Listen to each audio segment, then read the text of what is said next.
You're tuned into RX Radio. Movement prescribed. Brought to you by Prescript.com. A personalized approach to keeping you healthy and making your best even better. Your hosts, Dr. Jordan Shallow and Dr. Jordan Ginta.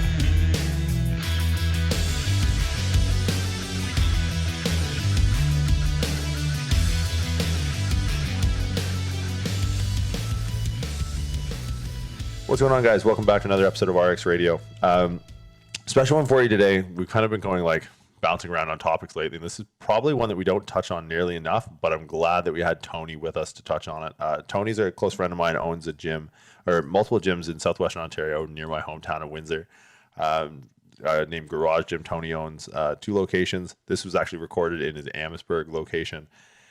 Tony was a Windsor cop. Now, you guys have probably heard me talk about my hometown of Windsor, Ontario a lot on the podcast, and that it's perhaps not the most savory place to grow up. Albeit ever so humble, no place like home. Tony was at the tip of the spear of ETF, which is basically what most people would call the SWAT team for the better part of a decade, and a better part of a pretty brutal decade. So Tony's got some really cool stories to share about kind of transitioning leadership from, a battering ram to the door to maintaining a staff across 2 gyms that I think can be super applicable when you have to deal with people at their worst. Dealing with people that aren't trying to kill you probably becomes pretty easy, as he kind of lays out. So Tony has some really cool strategies that just all around good dude.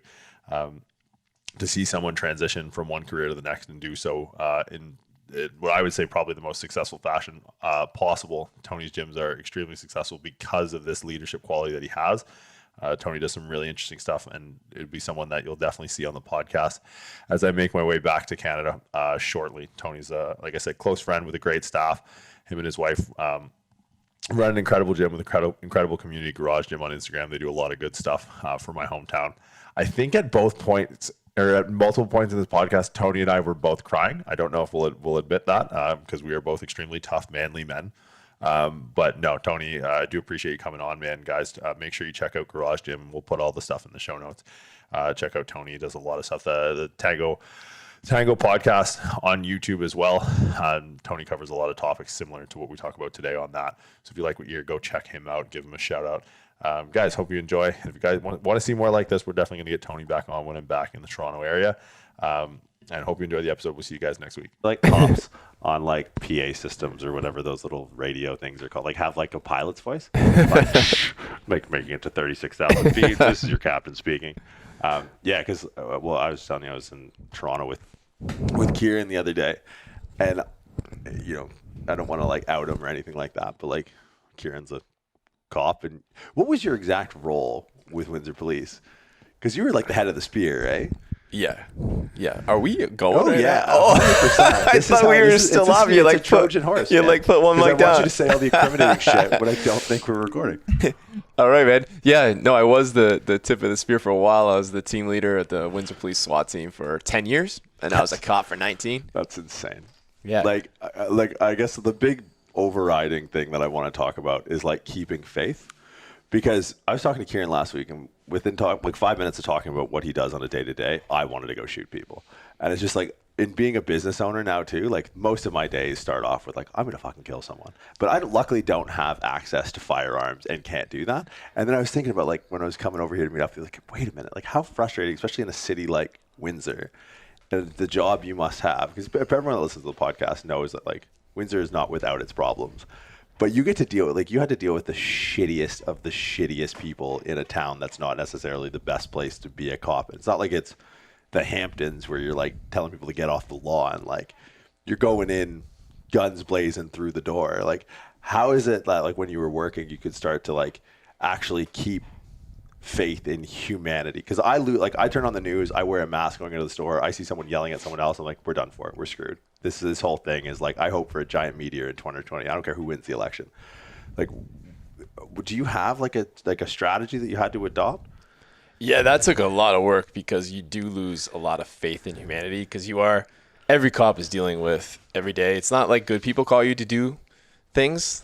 Good people call you on their worst day. So even when you do go to a good person's home, they just got broken into, they got in a car accident, their kid got suspended from school. It's something negative. So you're constantly dealing with the negative. Not to mention when I was on that team, we were legitimately chasing after the baddest of the bad. So you start to feel like yourself, you're becoming a little bit of a monster. They say to like catch monsters, you have to become one. And for years, I think that was an overwhelming problem in my life. And, you know, I've actually gone to treatment for it to get some help. And then, you know, it becomes becoming comfortable with you threw that adage out there last time you were down is like being the warrior in the garden. And that's really, so breathing is my number one, probably, you know, treatment or day-to-day stressor, or how I handle day-to-day stressors. Could you do what you did without being that? Like if someone were to come to you, like if I were to come to you, like, I want to be the tip of the spear. I want to be the guy through the door with the battering ram, with whatever crazy guns you guys have. I want to be that. Do you tell people like, look, if you want to do that, you're going to have to sort of suspend you're going to have to turn in a bit of your sanity to do that, do it effectively? Like, do you think you could have been able to do that without being able to just like ignore that other side or turn that switch off? I really don't think so. And one of the biggest warnings I gave for Kiwi when he was going was like, you know, be prepared to change. Like I have a tattoo on my arm. It's my heart on my sleeve, and it's all calloused over in blue with just a little bit of red left in the middle. And the idea is that that's kind of what happened. I went in there as a 21-year-old kid, like all full of smiles, coming right out of AKO Fratman football. Oh, wow. That's a reference. And then we're in there, and you just feel that callus coming over because you don't see much positive. And then like when you're off of work, most of my friends and family were not. I was, you know, working nights. I'm working out there. They don't really understand what's going on. So it was very, very difficult. And I think you have to shut, at least compartmentalize. Yes. Doing that to like, you know, separate, this is work, punch out and go home. And I think that's where a lot of cops, military, fire, medics, they all struggle with that. Did you have like, because I remember like, I learned this from being just a bouncer downtown, right? Like I'm sure it's weird because I'm sure we crossed paths at some point. Because were you guys ever downtown? Man, I was the off-duty cop at Treehouse for the first probably 8 years Dave was open. Dave and I grew up together at high school. So yeah, there's no way we didn't cross. And I used to go in there after shift. Forever. Yeah. I was like, I still get the Treehouse guy. I'll walk through Devonshire Mall and be like, not any Instagram crap, nothing fit. It's like, oh, you're the Treehouse guy. It's like, yeah, $65 bottles all weekend. We'll see you there. Like, fuck me. But yeah, and I learned that like, and I always tell people like, you know, pain is knowledge really fast, and more people need to get punched in the face. Right. So it's like there's a perspective that I feel is like missing that I got a little bit of, like just growing up in Windsor, you just get punched in the head just for looking the wrong way. But like I couldn't imagine the level of perspective that you get in those situations. Yeah, back in the day where there was the police way, the Ontario Police College way, and then there was the Windsor way.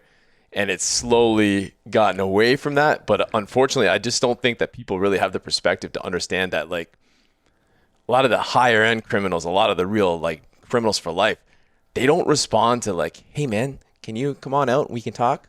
Like there is a certain level of violence and a certain level of confidence that needs to be exuded from the other alpha male in the room. So I think like a lot of people hide from that fact, but that is the honest to God truth. They send us in there for a reason. We look a certain way, we train a certain way, and we're able to do a certain amount of things. And a lot of times reputation of that unit or of us, or maybe of me in particular, would resolve a situation before it got out of hand. Because that's the thing. Windsor Police at one point, I forget the stat. It was after that, what's his name, that doctor got roughed up in Jackson Park. You remember that? Yeah, I remember that. Right. So it's like at one point, Windsor had the greatest amount, and I could be misquoting this, but I remember hearing the stat, the greatest amount of excessive force charges in any precinct in the entire country. I wouldn't doubt that. I don't know that to be a fact, but I'll tell you a funny story. So I head up to Toronto for this like big, I was a master taser instructor for all kinds of years. So I have been tasered hundreds of times. I've tasered hundreds of cops, and I've probably tasered more people than anybody. I mean, I'm still pretty close with the taser people, and I think I'm up there in the most taser deployments. But we went up to this conference, me and one of my bosses, real high-end boss, and they're talking about taser deployments. And they, you know, all these departments are saying how many taser deployments that they had as a department. And these are like big cities like London, and he's like, how many have we had? And I look at him, I go, well, I have personally deployed the taser more than all these places combined. And he's like, okay, let's not mention that. I'm like, you got it, sir, right? So yeah, Windsor had its reputation, but like I think people don't realize Windsor is small, like you said, in comparison to big cities. But we are the middle of Chicago, Montreal, Toronto, Detroit. Like, it all stops here and it all comes through here. So the gangbangers are coming from everywhere. The drugs are coming from everywhere. We're shipping drugs across. Guns are coming in from the States. We're shipping drugs across. There's a lot going on in this little city. At one point, we were as busy. I think Toronto did 280 SWAT or some raids, and they had 80 guys on their team. And we did 220 with 16 guys. So overworked, probably, but we loved it, man. So that's what, like every, not even every other day. Yeah, and considering like your days off and stuff, like we were getting called in all the time. If I was getting up for work, especially on day shift, Danny would just assume that I wasn't coming home until 2, 3 in the morning. So do you have any standouts? Like, if you flip through the pages of a 10, how many years did you in SWAT? 10? 10. If you flip through the pages, do you have any standouts? Like, good and bad. Like, good, like, you still, like, if you're sitting around here with the boys right now, we get into whatever's on the counter over there, and you go, do you guys remember the time when? Do you guys remember the time when there's so many, like, wild ones? It's very hard to put one down to one. But I remember, hitting a door, and I'll start with a funny one, man. Okay, all right. I remember, I'm telling a guy, my job as a team leader is to come up with a plan and then put guys in position to succeed. And so we have a look at the house, we go on Google Earth, we have a look around, we dress up like gangbangers ourselves, go scout the place. And I tell the guy who's our number one that day, and he's like a good friend of mine, and he's a senior guy. We always put senior guys at number one because there's a lot to deal with. And I say, don't worry, they got a dog, but it's small. And this guy hates dogs. So we get out of the truck, and we're like creeping through the dark, and all we see is this like American bulldog in the window. And it's like drooling. And I swear I could smell us coming through the window. And as we hit the door, I can just see him. He's got his head down, like just waiting to take the bite because the dog was actually perched up over top. It was like we're coming in on a split level. And it's perched up over top, and I can see him, and he's so mad at me that as we're approaching the house, like this is where people are, like, we're supposed to be so serious, and he's like, "Are you fucking kidding me? Do you fucking see this dog? Is that a fucking right?" And then the door goes in, he steps in, waits to get bit. Thank God it runs away, comes around the other side, charging at us, and I remember just taking this ottoman and sliding it with my foot, and it pinned the dog up against the wall. It was like the most lucky thing that could have ever happened. Like, didn't have to just discharge a firearm, which is a whole lot of paperwork and a whole lot of problems. So that was one of the fun ones, and that was an everyday. If I could tell you how many dogs have bit at my legs, and, Really? Yeah, I feel like every drug dealer has a dog or two that are ready for us. Now, like, what's like? Put me, because I've never had this, man. Like, I've had a few. Go downtown, someone flashes a knife or a gun, and you're like, I remember one time at Club 20, 2 guys pulled guns, and none of them had bullets. So they just pistol whipped each other. I think Kieran was actually a bouncer at the time. And we met up after. He's like, yeah, we had a gunfight. I was like, oh, shit. Like, are you okay? And he goes, yeah, there's nothing to it. None of them had bullets. So everyone's jumping over the bar like it's the final scene in Mask, and everyone's just, they look up, and they're like, and the 2 guys are just pistol whipping each other. But, like, what goes through your head when you don't know what's on the other side of the door? Like, you can do all the recon stuff. You know what? You just really, honestly, it's a lot like fitness. Like, you kind of fall back to your training. Like, as long as you train hard and you train with the proper intensity and you, like, do your best to mimic the stressors, you breathe, you slow it down, you look around, and you come with, like, we needed guys to make decisions, like, in a split second. And they still do. And that's probably part of the problem that's going on in the world right now is we've taken the ability of cops, of anybody really, to make their own decision and do what they think is best and feel like they're going to be supported. And that's what we always had to do day in, day out. And it really helped though lend perspective now running these gyms. Man, like at the end of the day, my team, I do everything I can to put them in a position to win, but they're not going to go out on that floor and maybe get shot or stabbed. And that was like a day-to-day. My biggest concern every day was those guys that I was putting, because at the end of the day, it's my job to make sure they're going in there safely if we should go in at all. And I didn't want to make that wrong call and put somebody else's life on the line. And that's the perspective that I love, because like even with the crap I talk about, at the end of the day, I'm like, look, guys, like it's reps and sets. Like, let's not get lost in the weeds here. Like, we're lifting weights. Like, if you're in a country where you can even do that, like, you don't have a problem. But like, how much of an upper hand does that give you now as like a gym owner? when you walk in and you have like your team, but like your team isn't Officer Todd or however fucking big Todd was, 6'4", 260. I still remember I talked about the VIP program on one of the episodes previously. Yeah. And it's like, yo, Windsor Police just come in and flex on kindergartners. That guy was one of my mentors too. Yeah. Oh man, I remember he lived like 3 blocks from MS Hetherington. Yeah, and I was in like the 3rd grade. This guy shows up in a bomb suit, like Full Metal Jacket style, like about to put the Hurt Locker on a bunch of like 7-year-olds. And I'm like, now looking back, it's like, all right, Windsor Police is definitely trying to flex, send a message, get him young. Like, I think it gives us a huge advantage over other people in perspective of business, but also like in our ability to influence inside this gym. So just, everybody, the Windsor scene, I know you got a global following. In Windsor, we just kind of reopened into like from COVID and pandemic, and a lot of people are very concerned with going back to school or what their kids are doing. So we did a little breathing exercise after our tough conditioning day, and I went over some of our breathing methods that I've used. And I said, imagine how effective this is if somebody, you call out their name, they turn around, look you in the eye, pull a knife from their pocket and slash their throat, and you need to put your hand in their neck and try to deal with their wound. And they're looking at me, these people, and I'm like, it works. I'm like, that's the situations I was dealing with. So what you have to go to work with tomorrow and wear some masks and do some things, change your business to an online platform, really doesn't, in my opinion, is small in perspective. So when you're looking at it one way and you're able to, like my wife, who was a cop, an undercover cop for a lot of years, one of the things she says to women in this gym when they're stressed out with their kids is like, hey, did you have coffee with a dead body this morning? And they look at her like, what do you mean? And she's like, your day's not that bad. Use some perspective. Look at other people doing other harder things, and it really makes your day seem that much better. I find like the one thing in Windsor that helped me was like learning from so artificial intelligence. Like when I lived in California, I lived down the street or worked down the street from Google, and you could tell when there was an a robot sort of automated driving system because they're the only one that signaled.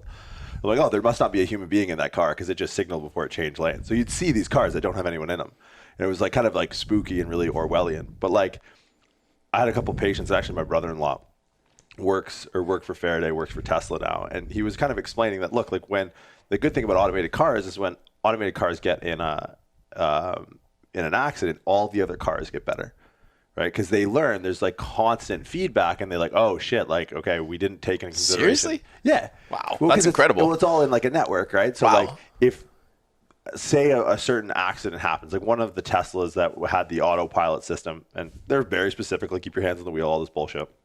Some guy was watching Harry Potter in his backseat and ended up under the wheel of a truck, dead. Yeah, welcome to California.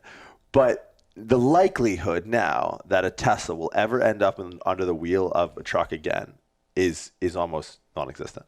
Because the way like the machine learning algorithms work, it's like, okay, let's calculate the situation to kind of see how this happened. I'm paraphrasing, and I don't necessarily know what the fuck I'm talking about. Let's never forget that. I had someone come at me the other day for like not knowing like the U.S. electoral college system. It's like, I don't even know how to pay my taxes. But that's how it works. Is like they learn from all the other computers. But it's like in Windsor, I find like, and I only grew up here. Maybe this is everywhere, but you have an upper hand because there's so many bad experiences that happen. That like if you watch some other people like fall off the ditch a little bit or fall into the ditch, you go, what did he do? I'm going to learn from that and just not do that. Like half of my friends at like 18 years old ran half the city up their nose.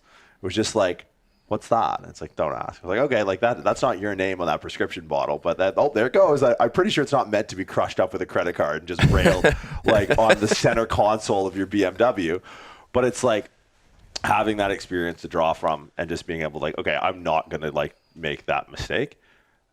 You have way more experiences to draw from. Yeah, for sure. And a greater perspective into so many people's types of lives. Like you want to talk about races, religions, sexes, gender, homosexuality. I've been to every house, man. I've been to every call. I could tell you, I've been in this situation a lot of times, and they're always a little bit different, whether it be domestic violence. And it's an ability to like look and understand in a different way. And I think the police officers of the world are really getting misunderstood in how actually well-versed we are in other cultures and how versed we are in other religions and other beliefs. That's our job. And we're actually living and not learning it in a classroom, learning it in the real life. Like you go in and, you walk into a household and they're feeding you, offering to feed you. And sometimes you're taking it from like their table and you just learn in a different way. So I really don't think there's obviously some bad decisions that have happened in recently through the world. I don't want to get into that and second guessing on these guys, but obviously there's some terrible use of forces, but I don't think that people really understand how quickly and how vast of a knowledge base that's coming behind that 1 second decision. Yeah. And what's led them to be there. What's the one thing like now, like you kind of let off with like the funny story. What's the opposite side of that? What's the one that's like, if you were to sit down, like if someone were to have a problem and you were to give perspective and you were to kind of be like, look, this is how bad it can get, right? Like for me, like there's a big push right now on social media and all this crap about like stoicism and all that, like, which is great, but like there's a certain luxury that comes to being the emperor of Rome that allows you to live in a bucket on the street, like kind of sort of thing. But what's the one where it's like, all right, if you're to share some insight of like, this is how bad it can get. Like I can still go to work the next day and this happened. Like the dead body in the coffee is like a funny anecdote. The big guy shitting his pants over the American Bulldog. What's like the ace? What's like, all right, there's the hand. So if you wanted to really see how bad the world is, I mean, I was the first SWAT guy on scene for John Atkinson after he was murdered. Oh man, I think it's over 13 years ago now. That was by Brennan High School. Yeah, so over by Brennan High School at Paulette in Seminole. I was the first guy there. I mean, and John Atkinson was he was an AKO fratman guy. He was there when we won the championship with his arm around me as I was about to start the police service 2 days later. He's a guy who looked out for me in my career, and it was his daughter's birthday. And the months and years after that of what happened in that police service and how we took the city back in a lot of ways. And now I'm watching them give it back. What do you mean? Like now the new age in this world, like we had our thumb on crime. We did a lot of things we needed to do to get the job done. And now I feel like one of the reasons I'm here, I'm no longer a police officer, is because I didn't get there to be a secretary. I was going from call to call, taking reports, not stopping crime, because that's kind of what the world wants. The world wants us to drive around and to drive by people. And regardless of color, race, or creed, a drug dealer is a drug dealer. A gun dealer is a gun dealer, and we know how to pick them off. And that stopped for me. So that is by far not the biggest disappointing, and the world's going the wrong way. If you wanted to say the worst call, I mean, Atkinson was very bad, but he chose to be a police officer, and that is the thing that I think we all accept, is that although we don't want to give our lives, he did, and is the ultimate sacrifice. But I mean, I was at a call where there was a child with 35-year-old child that I knew from my family that had 21 stab holes or more in their back. And then one of my last calls, one of my last couple of years before I left, I actually walked in on a murder. So as I'm coming in, there's people screaming for help. Let's go back a couple hours in that day. So I go out on the road that day. We get out, we're about to grab our coffee, but a call comes in. It's a domestic crackhead and another crackhead, two crackheads fighting. The guy's gone. We bring the girl home, make sure she's safe. We got a bunch of paperwork to do. Can't find him in the area. Could have been in any hole in Bruce Avenue area. That's where they crawl into holes, right? So we look for him a little bit. Can't find him. That's not out of the norm. Do our report. Don't really expect to hear anything of it. Go to Starbucks, grab a coffee, and this is when the call comes in. Somebody's being murdered in a house. And like, you hear these screams and all the time. You don't have no idea how common that is, right? But then there's more and more calls coming, which makes it more and more alarming. We're flying to the call, run up through this apartment building, and walk in, and this man had just bludgeoned a woman to death. And it was that same crackhead that we were looking for. It wasn't his girlfriend. It was another associate of theirs. And he had beaten her face in to death. And so you go from, that's how crazy that job is. You go from having a Starbucks, joking with friends like you and I are, to walking in, and now I'm wrestling with a naked man who had just raped and murdered a woman. Does that change you? It changes you big time. Like I had one of our coaches, Stu, one of his good friends and clients is like Seesaw, like tip of the spear military stuff, and it's like I've seen death in a funeral home, like I've seen like death in the newspaper. But I could only imagine like being there, like that has to like fracture you a little bit, right? Like, Yes. because that's a rare experience. Like, I don't think, it's weird because not many people talk about it and not many people are comfortable talking about it. So really, like, honestly, man, like just for me personally, like that's huge because it's such a rare insight and perspective that you see in a movie, but it's not real, right? Like this is the realest encounter I've ever had with it because I know you and you've been in the room when it's happened. But like, what changes? Like the next day, how, like, what's different? What's different now than the day before that happened? So I say for cops, especially and paramedics and things that are out there dealing with this day in, day out for 30 years, as opposed to like a military officer. I'm not downgrading what military people are dealing with. I kind of like, in my opinion, my limited knowledge of military is like when they're dealing with stress, it's like a blizzard. Like it's like coming fast and quick and way more violent than what we're dealing with as police officers. But I mean, 20 years of day in, day out, and those calls, although that might be the worst one, I mean, how many dead bodies have I seen? One point, I went to 13 days in a row where I saw a dead body. 4 of them were hanging from the ceiling. Like it plays on you very, very much, and you become shut off. You start to feel like the world doesn't understand you. You go to dinner with your family, and my dad was a cop, so maybe a little bit different. But you go to dinner with friends or people like you, and you start shooting the shit, and you just realize that their bad day and your bad day are so far off of each other, it's hard to deal with. And then you start just hanging out with cops, and then you don't ever leave that moment. So between you coming here to teach the pre-script course that you did with my team, and I've retired probably a year, it's been 2 years now, I went to get some help finally. So I went and got treated for PTSD, and I would never have talked about this before. Only Danny had ever heard these kind of stories, and I wouldn't have been able to talk about this without choking up. So I think it's really important for anybody who's listening. I know you got a lot of American people who have probably been through some stuff. A lot of guys who lift weights that wear that uniform is, man, like, don't let it fester, because it was destroying me from the inside. It was destroying my relationships. It was destroying even my kids. It was my kid who finally said to me, like, Dad, why are you always yelling at me? I'm a good boy. And you know what? The next day I signed up. And I went and got some help. Yeah, it's heavy, man. Like Windsor especially. Again, I never grew up anywhere else, but I try to tell my friends what Windsor's like.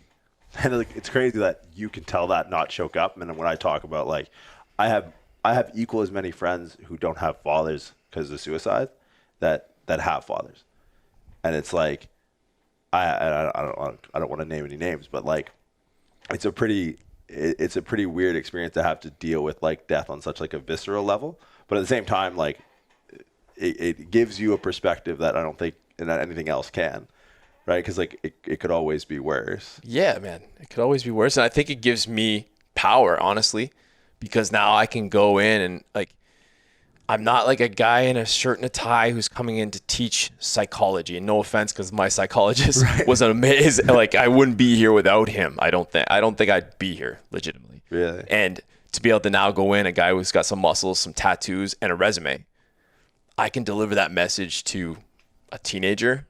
But I can also deliver that message to a cop, to a 45-year-old man, to a nurse who's struggling. Like, I can deliver that message that I understand, and you need to take action to fix it. So I think with that, those hardships comes a tremendous amount of power and influence, and that's what I try to do best. What was the first thing, like, out of pure curiosity, because it's been suggested to me on more than a few times that I go talk to someone, and like, I have friends who are in the field. Actually, one of my clients was a psychiatrist at the university I worked at in California, and she was pretty helpful. But like, what was the process like? So like going, all right, let's take it this way. Contrast walking in the door, flying up the stairs when you're on Bruce Avenue and like it's about to be the most fucked up thing you've ever seen, to being on the other side of, like, the chaise lounge with the guy with the psych degree, and like what's the contrasting experience of like knocking on the door at the shrink's office like 15 years later? One, it's unfortunate that I didn't do it while I was still a police officer, and I think that's a whole other probably episode of why cops don't get the help. And I think it's starting to really, I've said a lot of bad things about the changing world of policing, but one of the good things is that it's being encouraged and is being implemented in all these ways. But yeah, to answer your question, like, it's always weird to go from, 3 hours before I'm at a lady getting bludgeoned and we're trying to save her life and she's got no face, to like, I'm making my kids breakfast. Like, that's weird. Yeah. Right. That's normal and normal to me. That was my normal. right? And then now when I walked into that, you know, removed as a police officer about a year and a half when I went to finally get some help, but I couldn't get rid of what was happening. I thought if I took that uniform off, you know, I stopped caring about the police department as much. I took the uniform off. I didn't have to go in anymore. Those feelings would go away, and they didn't ever go away until I dealt with them. So going to that doctor for the first time and knocking on his door, and it was even weirder is his dad was my old partner. Oh, so this guy's known me since he was like 13, but I reached out to him on purpose. But he brings me in. It was kind of just like you see on TV. I did sit on a couch and he starts talking to me. And then like when I finally did open up a little bit, he kind of had like your same reaction. He's like, hey, like, don't you think it's normal that you're a little bit fucked up? Yeah. Listen to what you just said. And he's like, this is what I did today. It's not the same, right? So like, let's work on some, you know, strategies to make this better for you. And one of them is that it's talking about them. It's like reliving it. It was really fucked up. Like I had to go in there and say the story over and over.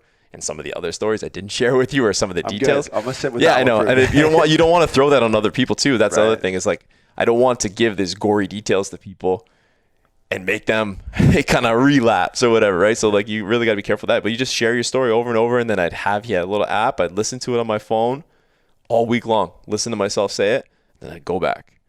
And then we, you know, deal with the next one. And I mean, it was only 8 weeks, and I can't believe it. Like I say to Danny all the time, I'm like, my wife, like I cannot believe I let, you know, 10 years of my life, you know, come home and have some serious problems, some alcohol problems, some anger problems, and I let that all happen when I could have fixed it in 8 weeks.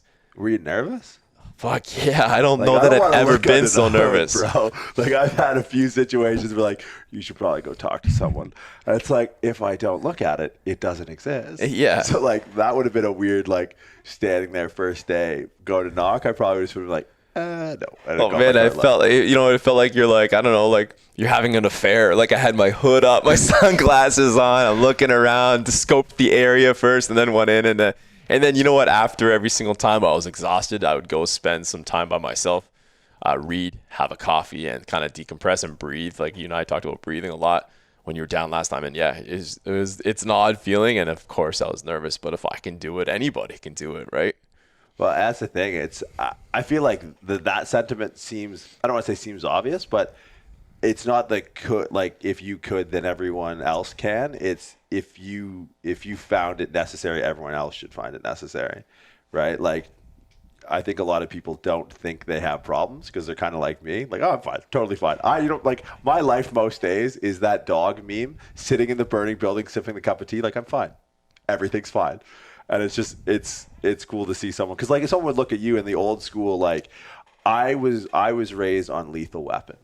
So like Riggs and Murtaugh were like when my dad was too busy, like, you know, when I was growing up, there's a reason that I like am the way I am now, because like, you know, I learned like manhood by watching movies. But now I realize that I actually learned what like real manhood is from watching my dad sleep on the couch after working for like 14-hour day to put two fucking snot-nosed kids through every goddamn sport in Southwestern Ontario. So like I used to look at like, you know, Mel Gibson, Braveheart, Riggs, Murtaugh, Lethal Weapon, and be like, I want to be like that. Hence lifting weights and all that stuff. Now that I'm 30, I just look as like, oh no, it's actually the dude on the couch that could just barely keep his eyes open to put the recorded VHS tape in the VCR. That's who I want to be like. That's some man shit right there. Guy fucking paid his bills, took care of business, and just was like, oh, I'm out, but here, you'll be all right. Watch these guys, right? So like I kind of, and in that, well, it's two cops, right? Lethal Weapon is two cops, and they're always denying that, right? Like there's a cultural kind of like suppression or dissociation of like identifying like, hey, look, you've seen a lot of fucked up stuff, and like, you pussy.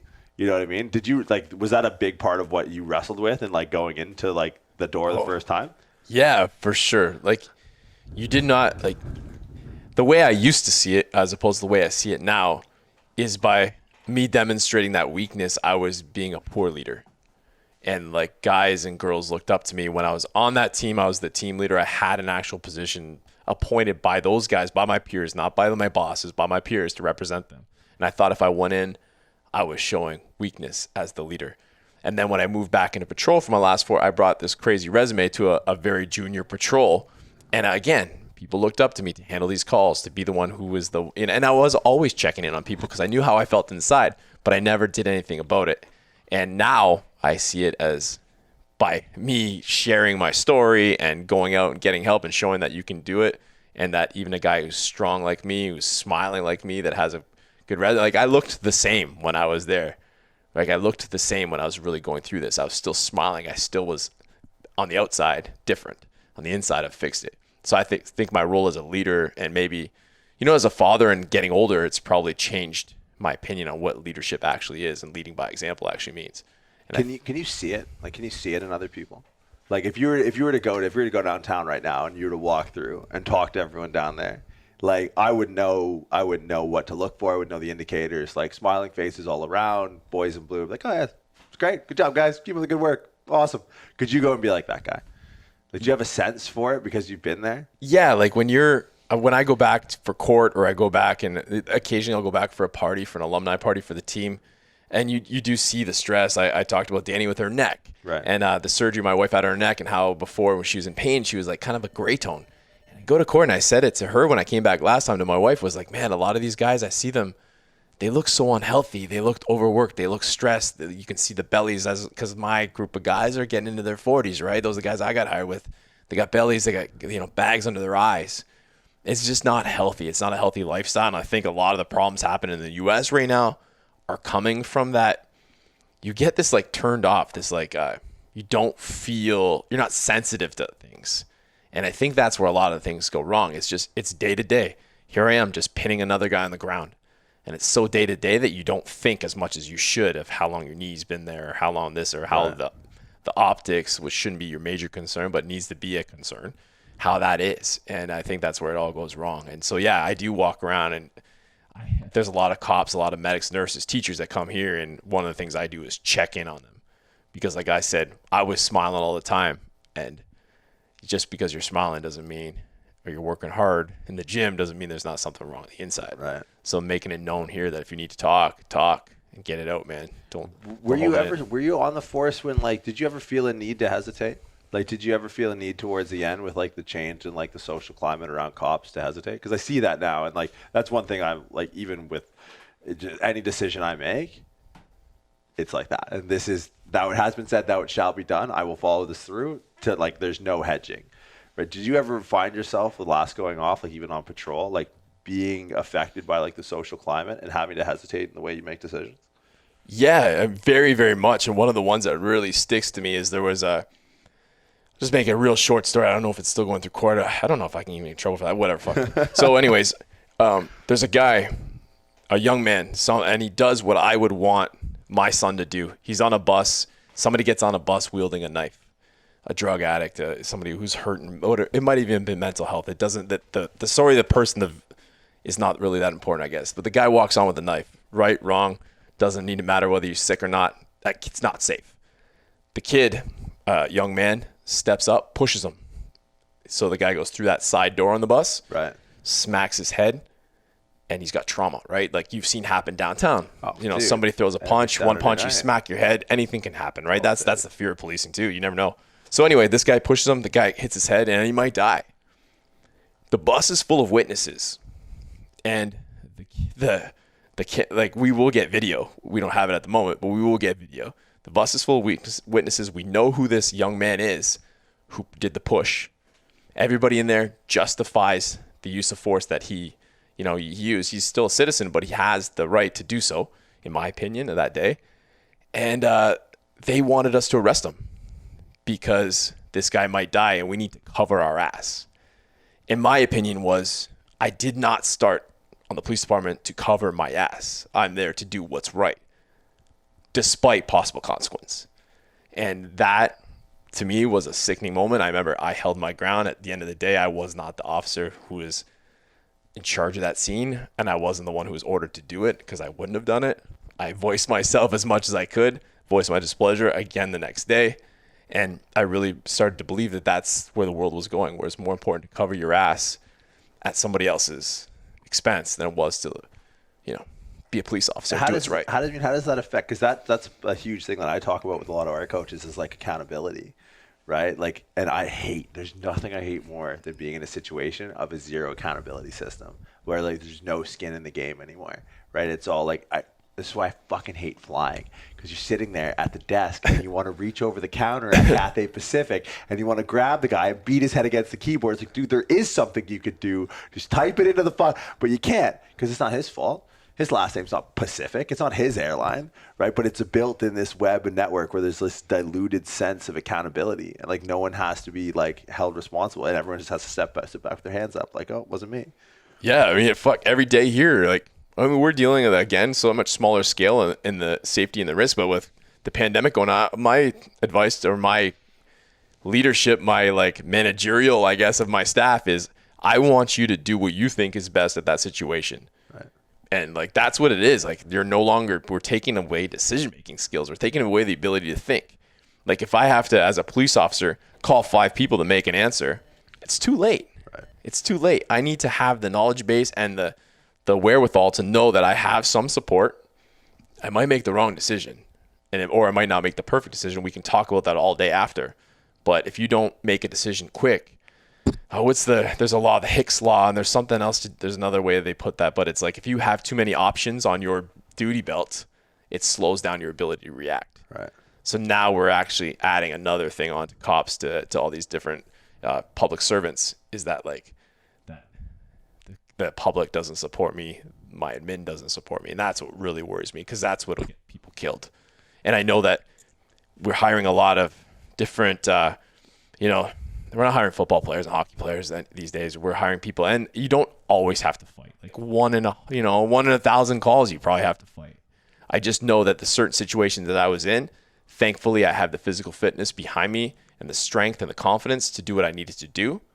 Whereas that might have ended very badly for other people because they would have hesitated, they would have waited, or they didn't have the skill set to do so. Because you said you got you were appointed by the team as leader. Yeah. Which isn't really like, you don't see, that's a true like meritocracy. That's like Julius Caesar would get appointed during war times as like the leader. He never gave it up, but you stepped down. Funny, I just started reading a book about this. Really? Yeah. So no, but like that was it. Like during times of like unrest or war, they would appoint one person to sort of lead, and that was Julius Caesar. But like you don't see that anymore.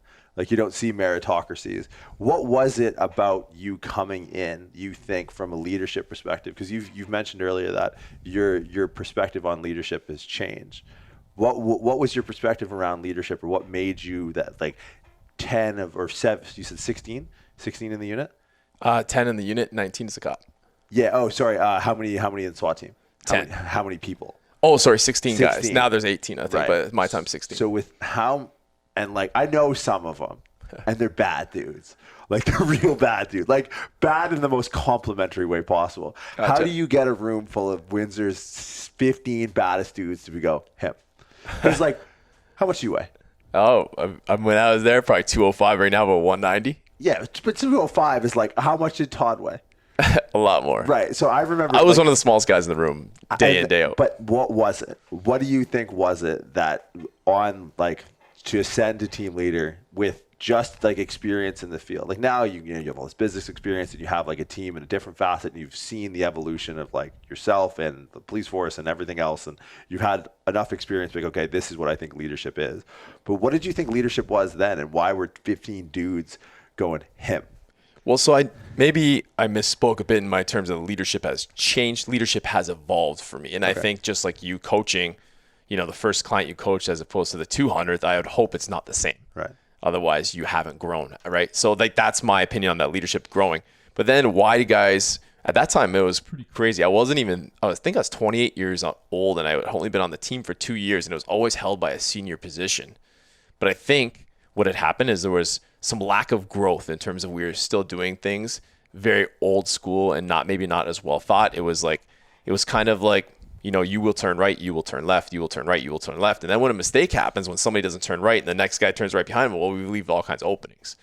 And I would voice my opinion in a very respectful way that, I think we need to think. I don't think like it should just be a hard and fast rule. Like we need to let our guys think so that the next person is thinking. So if somebody turns right, I'm thinking like I could turn left, or I could turn right, or I could go straight. Like, and I think that's it. That's getting way too X's and O's maybe for you, but I think bottom line is they needed just a little bit of a culture change to make some changes. And I I read a lot, I learn a lot, I listen, and then I talk. And that was kind of one of the things that helped. But when I do speak, I spoke with confidence. I was able to articulate myself.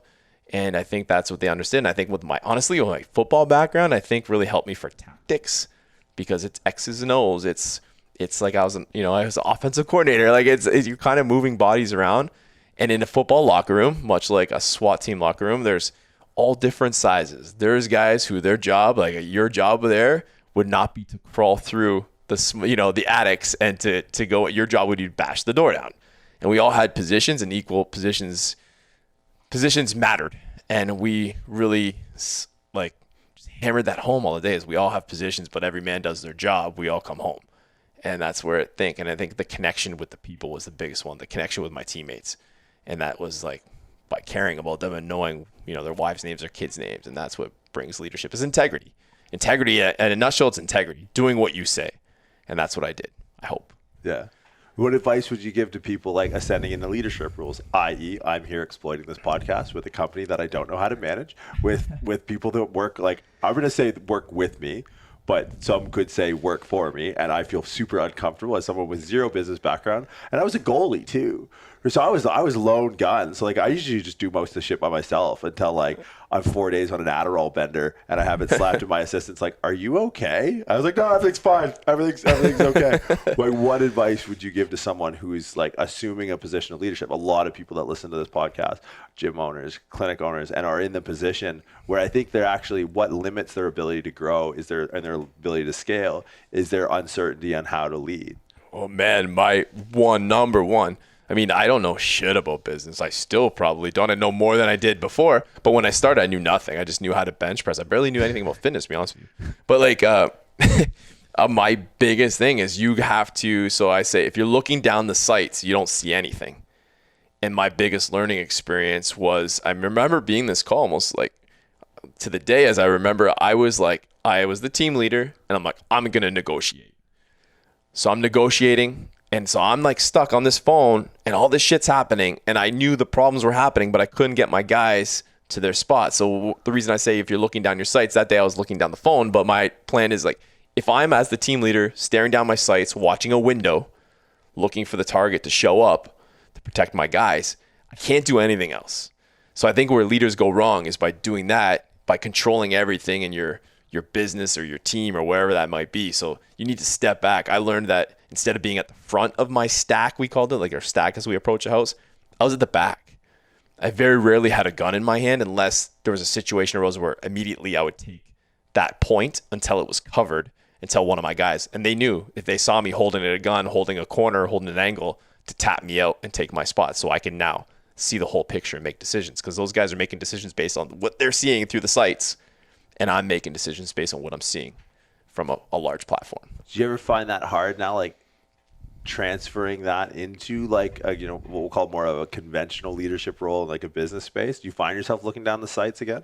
Every once in a while, yeah. And I got to step back, and a lot of times when I realize it because it's not going right, and it's because like I have people here that are very good at what they do, and you just got to again trust them with like, this is your project. How are you going to do it? And like, if they tell me how they're going to do it and I let them go with that plan, even though I think mine's a little bit different, if I gave you a job to breach a door and you said to me, okay, this is how I want to do it. And I said, no, do it like this. You're going to be resistant to that information. Two alpha males. You talked about alpha males in a room. Like, you're going to be resistant to that, right? I'm good. I mean, this room, I'm good. I'll take the number 2. Yeah. So like, but the idea is that if you give me your plan, it's going to be, you're going to do it. You're going to execute it so much better. Right. So unless there's a glaring hole where like, fuck, Jordan, if you do that, this is going to happen. We're all going to be in jeopardy. It's like, yeah, man, do it. Yeah. Report back to me if you need it. If you need help, tell me what you need. And that's what I do here. Casey, you got the online thing when this COVID went down. What do you want to do? This is what you want to do? Okay, just consider this. Go make your plan. Get to work.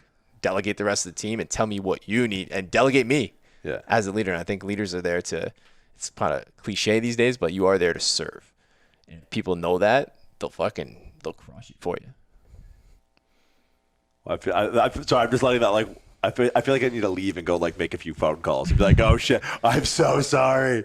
Now, like, what's next? Like, how do you, like, how do you go from like just the climax of being, Windsor PD SWAT leader, patrol, gym owner, like in terms of like, what do you do to scratch that itch? Right? Like, because for me, it was hockey. It was sports forever. And then I got done sports and it was like, well, school. And that's what I did. I was just in school all the time. And then I got into powerlifting. I was like, well, I have to have like a vice. And now it's been business and work. And it's just like, okay, I do this now. What do you do? So what I do, I mean, one thing that gives me one of the greatest adrenaline rushes, and I say this all the time, is like, I've actually saved people's lives, and the only thing I can compare in an adrenaline situation is like charity work. So here at the Garage Gym, we do just so much charity work.